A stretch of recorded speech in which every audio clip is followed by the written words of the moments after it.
Muy bien, amigos, estamos de regreso y aprovechamos para saludar a todos los que nos siguen a través de las diferentes plataformas digitales de UCI Noticias. Así que además los animamos a escribirnos, a plantearnos sus puntos de vista, interrogantes o preguntas también que quieran plantearles a nuestros invitados. Y vamos de inmediato con lo que les había prometido. Ya está con nosotros el abogado penalista Gerardo Chávez y también el jurista internacional Carlos Jaico para conversar sobre este asunto del juez supremo César Inostroza, quien se encuentra en España detenido. Aparentemente, según la información, estaría pidiendo asilo en este país. ¿Lo traen? ¿No lo traen? ¿Va a ser una cosa rápida? ¿Va a tomar tiempo? Bueno, eso vamos a conversar en un momento. Pero antes quisiera pedirles que nos acompañen a ver el informe especial que nos ha preparado nuestro compañero Diego Ocumín sobre este caso en particular, todo lo que ha venido sucediendo desde que se conocieron y se hicieron públicas esas infames conversaciones telefónicas. Vamos a verlo.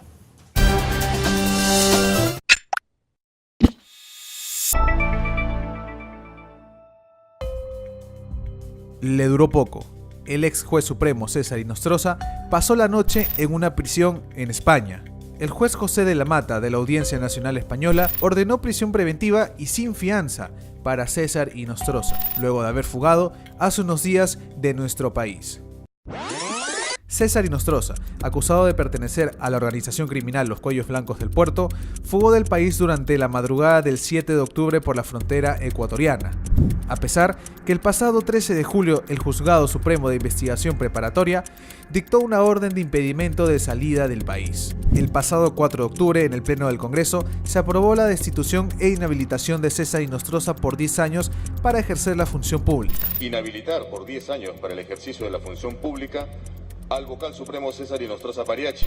Sin embargo, la acusación contra el ex juez fue enviada a la Fiscalía 12 días después de dicha aprobación. Cuando todos ya sabíamos de la fuga, todos empezaron a tirar la pelotita. El ministro del Interior, Mauro Medina, dejó su cargo a disposición y rápidamente Martín Vizcarra lo expectoró.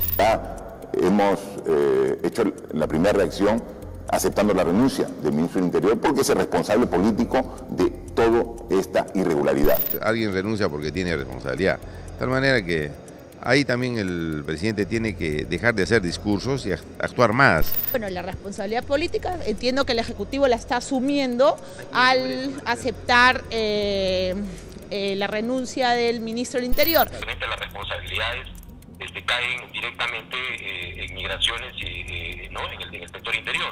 Bueno, indiscutiblemente la responsabilidad para mí fue del Ministerio Público, pues desde el momento que salió la resolución debieron haber activado todos los mecanismos tanto de la policía como del propio Congreso para que les remitan el expediente y se pueda procesar la orden de captura. El presidente del Congreso, Daniel Salaverry, salió a deslindar su responsabilidad y varios parlamentarios pidieron su cabeza. El Congreso de la República no es el responsable, no es la institución responsable de custodiar nuestras fronteras. Este Congreso se le apoyó mucho al señor Inostroza indebidamente por el fujimorismo, ¿no? Se retrasaron mucho la acusación constitucional y le dio tiempo para la fuga, prepare sus cosas y Inostroza se vaya a España.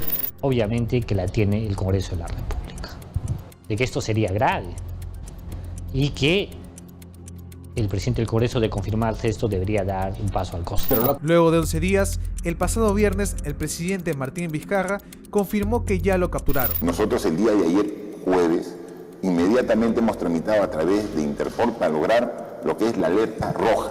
Y hoy, en horas de la madrugada, hora peruana, ha sido capturado César Inostroza. En una entrevista, el presidente explicó los 3 caminos que tiene el gobierno que hacer para lograr que César Inostroza responda ante la justicia. Con la mayor frescura del caso, César Inostroza está pidiendo asilo. Tenemos que lograr que sea denegado por España.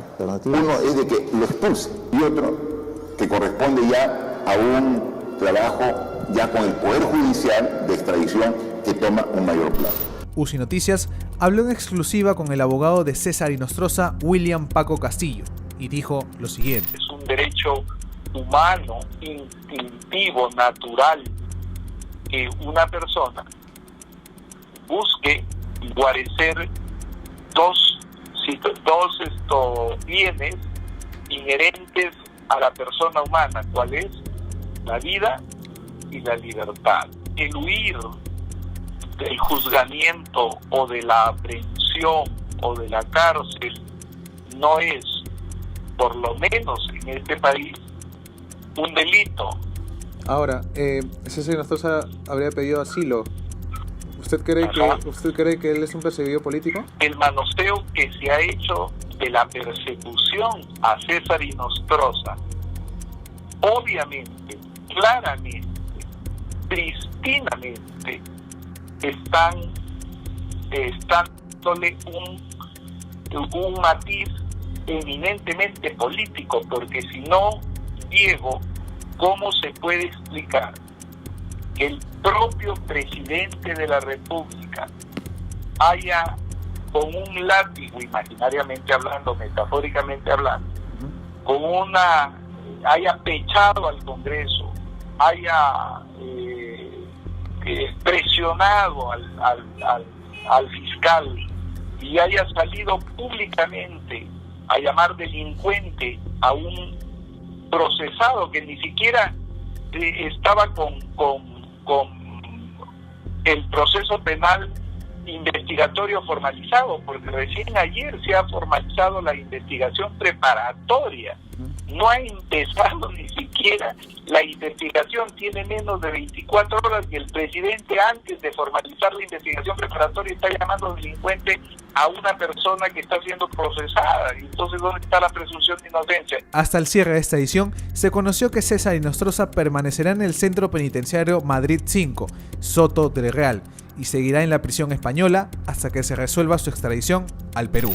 La idea inicial era defenderlo acá mientras él está ausente, preparar el camino procesal en la hipótesis o en la eventualidad de que España le deniegue la extradición, intervenir en todos los actos que tengan que ver con él, incluso en el propio manejo del incidente de extradición o del cuadernillo que debe mandar el gobierno a España.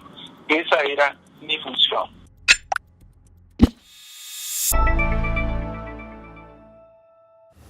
Excelente, muy completo el informe de Diego Domín, y él casualmente se encuentra en las afueras del Poder Judicial, así que tenemos este primer despacho en vivo con él. Diego, ¿estás con nosotros? Buenos días. Buen día, Reinaldo, buen día a todas las personas que se están conectando a la señal de UCI Noticias. Estamos en los exteriores del Poder Judicial. Como ya vimos en el informe, ha sido la crónica, un recuento de todo lo que ha sucedido con el ex juez César Inostroza hasta el día de ayer. Vamos a actualizar la información. Ayer domingo el Juzgado Supremo de Investigación Permanente, a cargo del juez Hugo Núñez Julca, dictó 36 meses de prisión preventiva contra el juez Inostroza. La Fiscalía pidió esta medida cautelar tras responsabilizarlo por los delitos de tráfico de influencias, entre otros. Asimismo, se va a conocer la información muy importante. Según Víctor Prado Saldarriaga, presidente del Poder Judicial, la extradición duraría aproximadamente 2 años, ya que es un procedimiento muy complejo de realizar, Reinaldo. Volvemos con más información más adelante. Perfecto, Diego, muchas gracias. Entonces estamos contigo en cualquier momento. Y nosotros aquí, como ya yo les había presentado, a Gerardo Chávez, abogado penalista, y Carlos Jaico, analista internacional, jurista internacional y analista político. Gracias nuevamente por estar ya con nosotros. Y a ver, vayamos desde el principio. ¿Cómo es que todavía en el Perú personas que están impedidos de salir, de dejar el país, lo pueden hacer? Siendo además personas que no son para nada incógnitas, pues son conocidos. ¿Dónde está la responsabilidad en realidad? Mucho se observó al Congreso de la República. ¿Era responsabilidad del Congreso o más bien del Ministerio del Interior y los que resguardan las fronteras en el país? Podemos empezar con Gerardo, por favor. Gracias, Reinaldo. En primer lugar, lo que ya se ha determinado es que la fuga del ex juez Inostroza, se dio por las fronteras de Aguas Verdes, ¿no? La frontera de Perú con Ecuador. Claro, la gente se pregunta quién tiene la responsabilidad política, ¿no? Algunos le achacan esta responsabilidad al Congreso, otros al Poder Ejecutivo, ¿no? Incluso ya rodó una cabeza de un ministro, ¿no?, por ese tema. Pero ya para efectos jurídicos, ¿no?, habría una responsabilidad penal de los funcionarios de migraciones que de manera irregular han permitido la fuga de una persona que tenía un impedimento de salida, incluso con una resolución judicial que ordenaba ello. Esa es mi postura o mi análisis inicial. Yo sí comparto el análisis del doctor Chávez en el sentido que aquí hay dos responsabilidades, digamos. La primera es de tipo judicial o administrativa por la gente que le ha permitido fugar. Hemos visto en las imágenes cómo se presume que la funcionaria que estuvo aquí en este puesto binacional pues no pasa, por ejemplo, el pasaporte por el lector de barras, y no sale la figura o la foto, ustedes se han pasado una frontera, no sale la foto del señor Inostroza en la pantalla.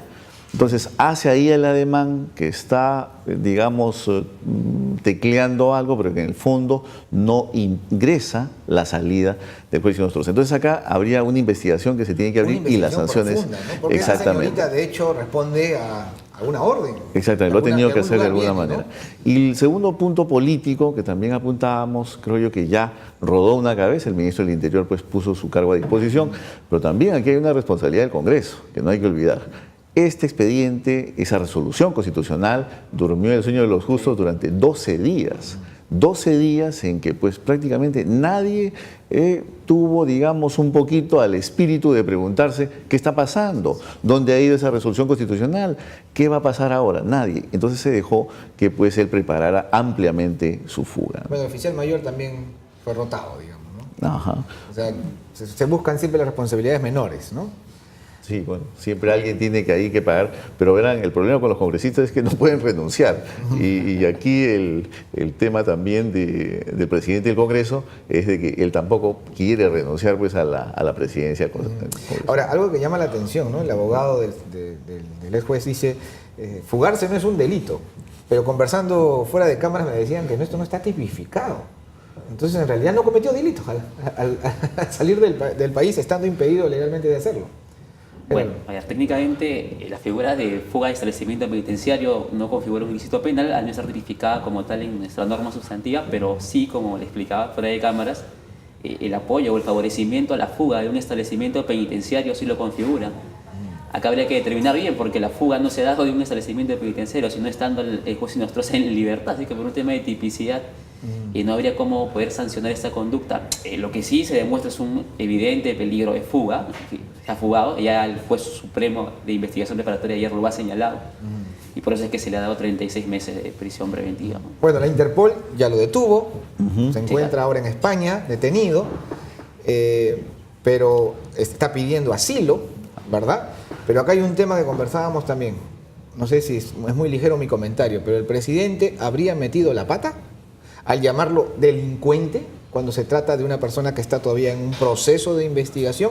Esto puede ser el caballito de batalla, digamos, de la defensa de Inostroza para apelar a este asilo político en España. Bien, la tesis no se puede descartar en el sentido de que pues desde el momento que ya el presidente de la República, que es la cabeza del poder ejecutivo, llama delincuente al señor Inostroza, pues esto podría ser utilizado por él para decir que hay una cierta persecución política en su país de origen, en el Perú. Y por lo tanto, ahí pues configuraría la figura del asilo político, ¿no? Entonces él dice, mi vida en el Perú corre peligro, hay mucha gente que no quiere que hable, la justicia no es la que ustedes creen, no se respeta el debido proceso, él lo debe saber mejor que nadie. Entonces, aquí el punto es ese, ¿no? Que no se podría adelantar un juicio, creo yo. Habría que mantener un poquito ciertas formalidades para que esto no sea utilizado por el señor Inostroza ya como pues un argumento para convalidar su asilo político. Ahora, esto sería producto pues un poco... Personalmente he apoyado mucho al presidente en muchos de sus emprendimientos, pero estoy encontrando últimamente en él un acento populista muy peligroso, pues, ¿no? Entonces quiere sintonizar con la gente, con el sentimiento de la gente y termina cometiendo estos errores. Sí, pues, Reinaldo, eso ha sido un desacierto de parte del presidente, ¿no? Ahora hay que entender también que la figura del asilo político está vinculada a delitos que precisamente tienen esta connotación, ¿no? Claro. No basta con que una persona alegue que el presidente me dijo delincuente. Claro, puede ser utilizado, es cierto, como dice acá el doctor Jaipo, pero técnicamente al final la calificación del asilo va en base pues a la naturaleza del delito político, y creo que no es el caso. A ver, resulta curioso que un ex juez supremo diga, no confío en la justicia. ¿Sabe por qué?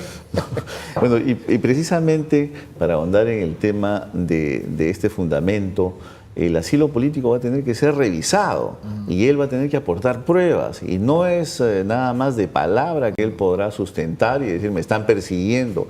Sabe que ahora hay una detención preventiva de 36 meses, el mismo juez de la Mata lo confirma en su detención, en su resolución, y esto pues para él ya es puntos en contra, porque ya no puede decir él pues me están persiguiendo o he sido víctima de una persecución de ese tiempo. No, y ya lo dicen claramente, textualmente, que él pues se ha fugado por haber cometido delitos graves. Entonces aquí pues por ejemplo el tema de organización criminal me parece que es grave, es también tipificada por el derecho español. Creo yo que esto va a seguir su curso. No tiene entonces fácil el camino del asilo político. No. ¿Coincides con...? Sí, coincido plenamente con el doctor Jaijo. No va, esa figura creo que no procede. Ahora, un tema pues que bueno, la ciudadanía a veces no tiene que entender cuestiones técnicas, ¿no?, propiamente del derecho internacional, pero la figura de Toledo inmediatamente se nos viene a la memoria colectiva, ¿no? Entonces, ¿cuánto tiempo va y no lo podemos extraditar a Toledo? La situación es diferente, podemos empezar partiendo por eso, es una situación diferente. Con Estados Unidos el tema de extradición es particularmente, ¿no?, de una manera que no necesariamente tiene que ser como en España. ¿Podemos hacer esa comparación? Digamos que es un poco diferente. Para empezar ya la lengua. Hemos tenido acá grandes problemas, por ejemplo, con el tema de la traducción de los cuadernillos de extradición en el caso del señor Toledo. En el caso de España, pues no tendremos ese problema. Dicho sea de paso, al parecer el señor Inostroza ha elegido España porque no hablaba otra lengua aparte de la Unión Europea. Entonces, esa es, creo yo, una principal diferencia. La segunda sería de que acá todavía no hemos llegado a un plano de tener una relación de extradición con Estados Unidos equilibrada. ¿A qué me refiero? De que, por ejemplo, cuando Estados Unidos pide la extradición de alguien que ha cometido un delito en Estados Unidos o fuera de Estados Unidos, pero que afecta a los intereses de Estados Unidos, inmediatamente vienen al Perú y se lo llevan. No hay ningún problema. Acá el procedimiento es bastante rápido.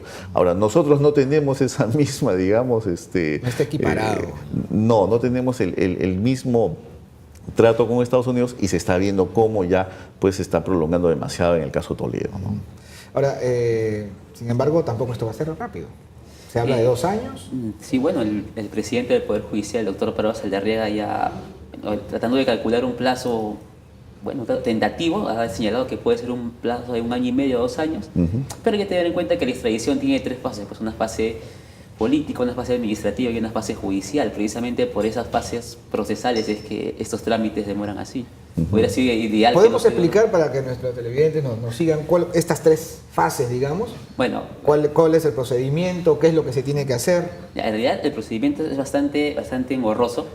El primer inicio simplemente se forman los cuadernos de extradición, es el Poder Judicial quien tiene que accionar el mecanismo de la extradición. Y tiene que trabajarlo rápido. Una vez formados los cuadernos, esta solicitud de extradición tiene que ser aprobada por el Ministerio de Justicia. Una vez aprobada, también interviene el Presidente de la República, que mediante decreto supremo autoriza y se aprueba la extradición. Pero en todo este trámite pues hay dimes y diretes y bastante relaciones diplomáticas, consulares y políticas que tienen que irse tejiendo en todo el camino del procedimiento de extradición. ¿Qué más nos puede decir para ilustrar, ¿no?, de este proceso? Porque de todas maneras yo pienso, el ciudadano de a pie piensa, 2 años ya, claro, y lo ve como sueño de los justos, ¿no? Exacto. Después vendrán otras cosas y el desaliento, yo lo que entiendo es el desaliento de la gente, ¿no? Por la mala experiencia que tenemos en estos casos. Y no es para menos. Mire, en el caso del señor Inostroza, por ejemplo, si él ha pedido el asilo político, ya este procedimiento hasta el final, con los recursos que él tiene a disposición de revisión o recurso administrativo, por ejemplo, ya puede durar entre 12 a 24 meses. Solo el tema del asilo. Solo el tema del asilo. ¿Por qué? Porque él pues, puede, digamos, recurrir a las instancias que le son propuestas. Ahora, cabe recalcar también de que el tema del asilo, la decisión de la Comisión de Asilo Española es una decisión vinculante para el gobierno español.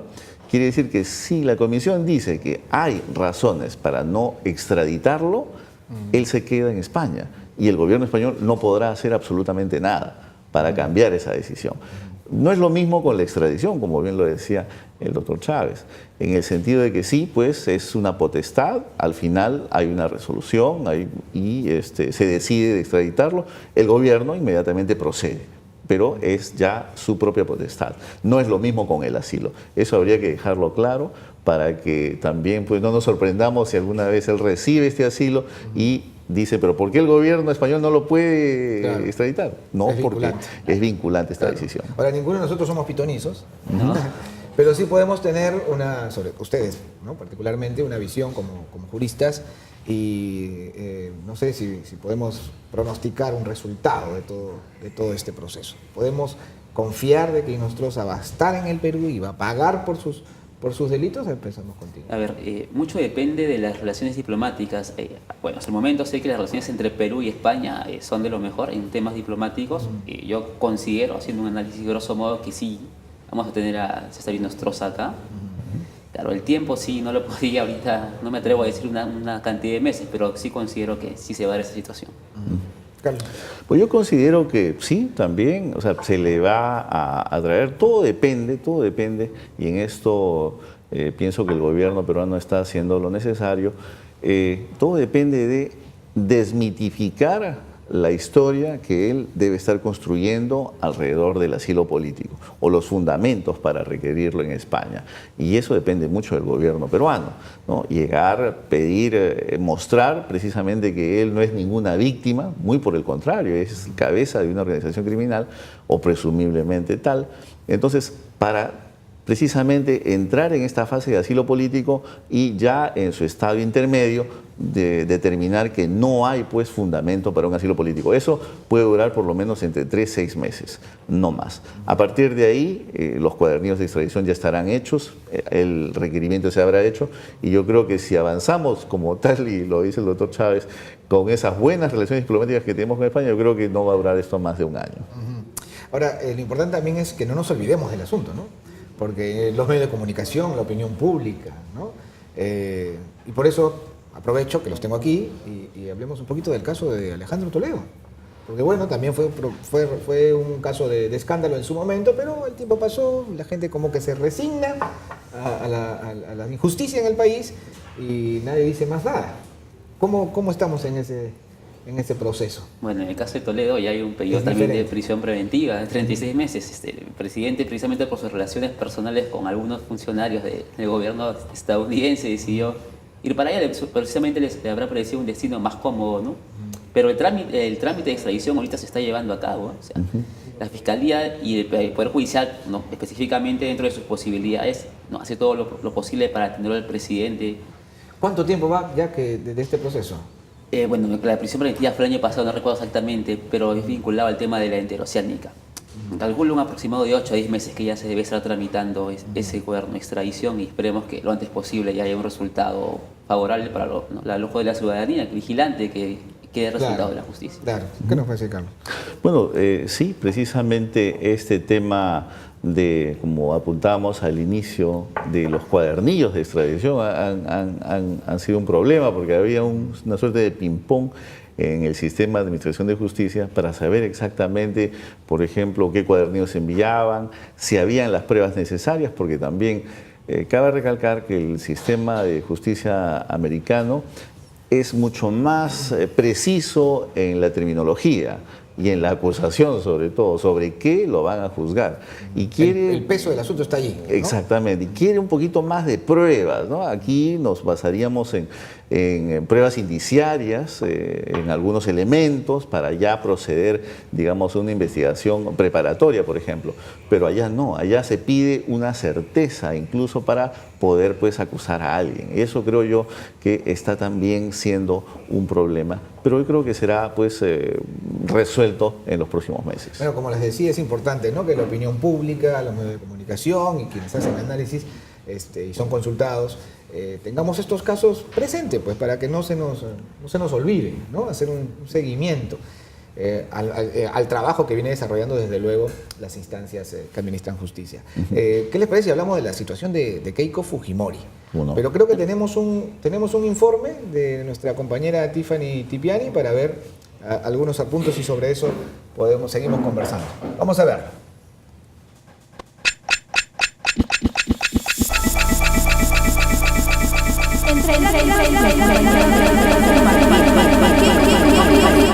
de la Segunda Sala Penal de Apelaciones de anular la detención preliminar ordenada por el juez Concepción Carguancho. Han sido 7 días de calvario. Pero como lo dije en la audiencia, ha sido también una oportunidad y empezar un camino para lograr nuevamente la unidad de mi familia. Es una oportunidad para reflexionar. Juliana Loza, abogada de la lideresa de Fuerza Popular, declaró a UCI Noticias y señaló que el requerimiento de la detención preliminar del fiscal José Domingo Pérez no tenía sustento alguno.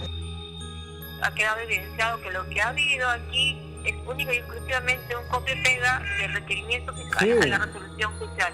Vale decir, no existió aquí análisis alguno de parte del juez.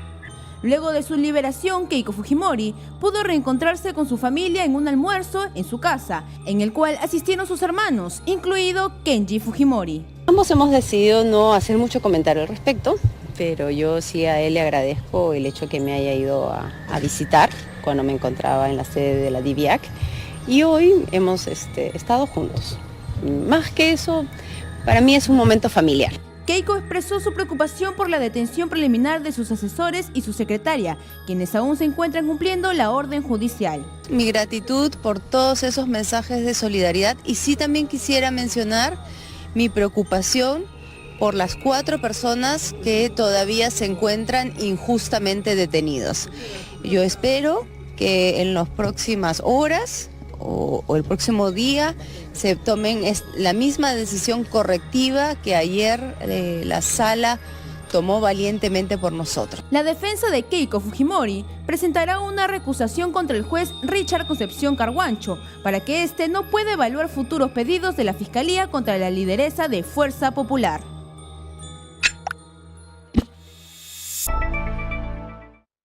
Bueno, esta recuperación de la libertad de Keiko Fujimori, faltando 3 días para cumplirse el tiempo que había sido solicitado, ha tenido quizás más un impacto político que jurídico. No sé si me dejo entender, sí. Porque claro, genera la impresión en la opinión pública de un triunfo, pero ¿es en realidad una victoria o qué significa esto que haya salido? Por favor, empecemos contigo, Carlos. Políticamente creo que aquí, evidentemente, se ha visto que desde la liberación de la señora Fujimori, prácticamente ella ha estado por todos los canales de televisión, ella, sus hermanos y bueno, gran parte de sus congresistas. Esto, por ejemplo, es un impacto enorme, sobre todo diciendo que pues hay inocencia, ¿no? Que desde el momento que ha sido liberado hay inocencia. Y ese es un mensaje que se está haciendo pasar. También se está haciendo pasar un mensaje que hay pues mucho odio sobre ellos y ese tipo de situaciones, o que no hay pruebas suficientes, ¿no? Por eso es que se les libera. Y un último punto también que dejan ver es de que se les está investigando desde hace tiempo y no encuentran nada. Me parece que todos estos argumentos pueden ser rebatibles, ya que no es así. Hay algunas sutilidades que ellos obvian evidentemente de decirlo, y me parece que podríamos discutir al respecto, ¿no? Digamos entonces que el impacto es político, más que nada, pero que su situación legal, jurídica, no ha cambiado. ¿Fue un error entonces pedir esos 10 días de prisión preventiva? ¿Se pudo haber obviado? Bueno, técnicamente el juez Concepción Carguancho, la sala que revoca la resolución de primera instancia, nunca analiza el fondo de la detención preliminar. Simplemente se limita a señalar que hubo un error en la argumentación jurídica de la decisión de primera instancia. Por lo tanto, la declara nula. Ahora, si me preguntas si es un triunfo... Más una cuestión de forma que de fondo, digamos, para entenderlo. Bueno, la argumentación de una resolución no se puede llamar técnicamente un tema de forma, ¿no? Es un tema de fondo, pero vinculado al derecho fundamental de la debida motivación de las resoluciones. No trata la inocencia o la culpabilidad de la persona. Eso es que quede claro. No le están dando la liberación o la libertad en de estos días que le faltaban, que le restaban, porque no hay pruebas, porque es inocente. No. Y procesalmente sí considero pues que no ha sido un triunfo, porque los 2 días que le dan libertad, el fiscal José Domingo Pérez le formaliza investigación y le pide 36 meses de prisión preventiva. O sea, no hay ningún triunfo ahí procesal, todo lo contrario, el proceso está siguiendo hasta ahora de manera negativa para señora para la Fujimori. señora Fujimori. Esto es importante hablarlo así de claro para que la gente lo entienda, ¿no? Exacto. Yo creo que aquí pues, se ha pedido esa, digamos, detención preliminar cuando ya se sabía que se iba a pedir una detención preventiva. Ajá. Entonces, acá habría que preguntarse cuál es la estrategia dentro, porque también hemos visto casos en los que se ha pedido la detención preventiva, ha habido incluso hasta exceso de carcelería, las personas han salido libres y ha habido todo un martirologio, ¿no? Algunos el caso del señor Humala, ¿no? Exacto, fue un caso emblemático en ese aspecto. Ya ¿no? se le ve en Tacna incluso ya lanzando su candidatura para el 2021. Ese es un poquito el problema, que al final no se termina acusando, no hay una acusación la cual culmine este proceso. Y me parece que ahí habría que tener un poquito más de cuidado para evitar precisamente estas situaciones y este tipo de victimización que en el fondo no le hace nada bien a la justicia. Ahora, ¿cuál es la estrategia de defensa? Lo primero que se ve en estos casos es la recusación del juez, ¿no? Explíquenos esa estrategia. Esa estrategia es de parte de la defensa de la señora Fujimori. Claro. Ellos buscan apartar a un juez que a consideración de ellos les resulta incómodo. Nos imaginamos que el doctor Concepción Carguancho, como ya viene emitiendo resoluciones de manera análoga en los temas de prisión preventiva, lo que ellos buscan evitar es que este juez termine conociendo un incidente de privación de libertad, como le corresponde la prisión preventiva, ¿no? Ahora, la recusación es una figura creada por el derecho procesal penal para preservar la imparcialidad del juez. Ahora, aquí hay una cuestión bastante peculiar, porque para la defensa de la señora Fujimori, la sala que revoca la detención preliminar, o que declara la nulidad para ser exactos, es quien le da pie a que interpongan esta figura procesal, porque ellos dicen que el actuar del juez Concepción Carguancho no fue correcto, tal y como lo hizo el doctor Nakazaki en el caso de Ollanta Humala en Heredia, precisamente porque el Tribunal Constitucional señaló que la actuación de los órganos jurisdiccionales que otorgaron la prisión era arbitral. Entonces, ¿hay argumentos objetivos para dudar de esta parcialidad y buscar este tipo de recusación? Bueno, a nivel jurídico, lo que ha hecho el juez Concepción Carguancho es aplicar el artículo 52 del nuevo Código Procesal Penal. Está cumpliendo la ley. Exacto, está cumpliendo la ley, por lo tanto, él puede conocer estos casos y decidir. No hay nada violatorio aquí en la ley y pues me parece que es un argumento que al final no ha tenido el peso necesario para poder ser válido. Ahora, totalmente también de acuerdo con el punto de que estamos frente a una situación en que se va a decidir la detención preventiva, seguramente prontamente. Los mismos hechos que han dado pie a la detención preliminar van a dar pie pues, a la detención preventiva. Yo creo que nos acercamos a ese escenario también. ¿Y podemos calcular cuestiones de plazos, de tiempos? Bueno, lo que se tome ya, el tiempo que se le entregue, por ejemplo, lo que han pedido son las copias, ¿no? Algunas copias que faltaban en el expediente, bueno, dicen que son 9.000 folios. Yo creo que ellos ya conocen bastante bien el caso, han faltado seguramente una que otra copia, pero lo esencial es que esto se va a resolver bastante pronto. Ahora, están apareciendo ya personajes que están, un titular de uno de los diarios ya comienza a plantear cómo es que iban haciendo este proceso de lavado de activos, sí, claro. ¿No? Entonces, esta situación ya está avanzada. Bueno, eso es lo que los medios de comunicación nos dan. Nosotros, como abogados, nos guiamos técnicamente la carpeta fiscal y los actos que haya podido recopilar el Ministerio Público en ese plazo investigativo. De lo que se conoce, ¿en qué etapa estamos? Entonces, bueno, la investigación preparatoria recién se ha formalizado, tiene un plazo máximo de 8 meses en los procesos complejos, prorrogable por igual tiempo, ¿no? Ahora, si es crimen organizado puede ir hasta 36 meses, pero va a depender mucho de lo que ya se haya, ¿no? de lo que se haya recabado. Pues si el Ministerio Público obtiene todo de manera antelada, no hay impedimento para que concluya la investigación y formule acusación, y bien ellos consideren que el estándar probatorio justifica esta decisión. Entonces, suponiendo que la detención no preliminar, sino preventiva, está a puertas, ¿no? Sí. ¿La señora Fujimori podría dejar el país? Bueno, precisamente la fuga del señor Inostroza Pariachi creo que no le ayuda a nadie. Sobre todo en estos casos no le ayuda a nadie porque dicen si se ha podido fugar, ustedes también lo pueden hacer. Entonces ahí el riesgo de fuga creo que va a ser un punto importante para justificar una detención preventiva. No solamente de la señora Fujimori, sino también de aquellos que la acompañan, de los 12 más. Claro. Cabe recalcar también que en el caso particular de la señora Fujimori, ella pues tiene lazos con Estados Unidos, su esposo es norteamericano, pero también ella es japonesa. No hay que olvidar que ella todavía está inscrita en el registro familiar, o lo que se llama el Koseki japonés, por lo tanto ella podría llegar a Japón y no podría y ahí sí ser ya no la trae extraída. nadie, No la trae nadie, tal y como fue el caso del señor Alberto Fujimori. Claro, salvo que se le ocurre ir en avión a Chile. Al Chile. No creo que cometa el mismo. No, yo creo No. que no. Bueno, entonces, pero digamos, no la tiene nada fácil. No hay ningún éxito que celebrar por parte de la señora Fujimori. No, la preocupación, ya en 48 horas después de subsanar el requerimiento, que precisamente por eso se reprogramó la audiencia, el juez en 48 horas va a programarla y vamos a ver qué decide el juez Concepción Carguancho. Ahora, un tema que, bueno, quizás más para nosotros los comunicadores y particularmente los periodistas, ¿no? Un tema de autocrítica, porque yo creo que el tema familiar, el tema de cómo impacta, cómo golpea a la familia una situación como esa es para todos, pues, ¿no? Para todos. Yo creo que el más vil de los delincuentes también genera ese mismo dolor en la familia. Y sin embargo, casi todos los informes periodísticos han ido por ese lado, ¿no? ¿Algo les dice a ustedes como analistas? Bueno, a ver, siempre se dice que tras un caso penal hay una tragedia humana, ¿no? Y efectivamente nosotros consideramos que hay un tema pues de morbo de la opinión, de querer ver la parte triste de la señora Fujimori, pero los jueces o los que administramos justicia no tenemos que estar apartados de eso y ver con ojos de imparcialidad y objetividad las cosas como tienen que darse, por el bien de la justicia peruana.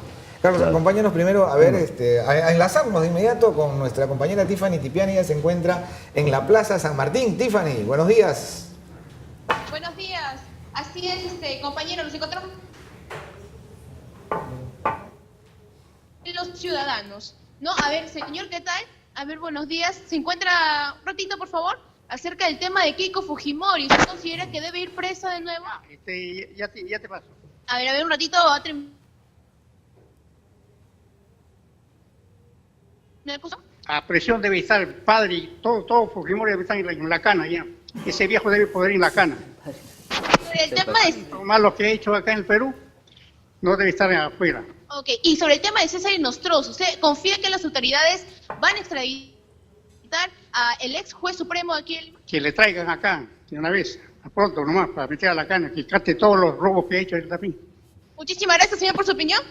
Pues cuando desde su opinión continuamos acá, pues en la Plaza San Martín, tenemos a dos ciudadanos más que van a opinar sobre ese tema de Keiko Fujimori y César Nostroza. Recordemos que sus dos audiencias han sido suspendidas y hasta un nuevo aviso. Señor, buenos días, estamos en vivo por UCI Noticias.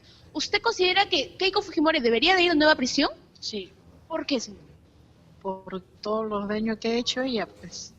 Ahora, sobre el tema de César Nostroza, ¿confía que las autoridades van a traerlo acá a Perú para que cumpla su condena?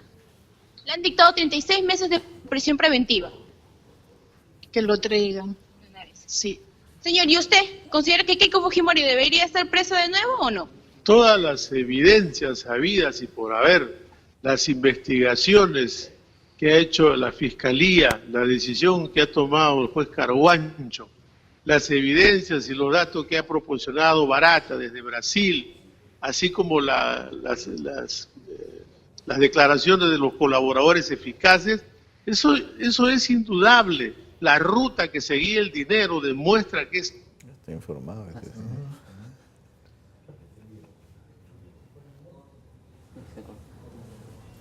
Muy bien, muy bien. Bueno, estaba Tiffany recogiendo la opinión de la gente. Definitivamente la gente quiere justicia. Quiere ¿no? justicia. Ahora, y nosotros debemos demandar una administración de justicia al margen también de la presión mediática y estas cosas, ¿no? Pero para terminar un minuto a cada uno, ¿no? En cuanto a la reforma de justicia, eso que nadie entiende a veces de qué se habla cuando se habla de reforma de justicia. Lo que en realidad, en simple castellano, lo que queremos es una administración de justicia cabal, ¿no? Exacto. ¿Cómo estamos en ese camino en el país? Un minuto nomás, por favor, ya para terminar con esta parte. Aquí se debe dejar bien en claro que un país donde la justicia no funciona es un país que no camina, que no marcha, que no se desarrolla. Precisamente porque la justicia es el pilar fundamental para las actividades que se desarrollan dentro de una sociedad.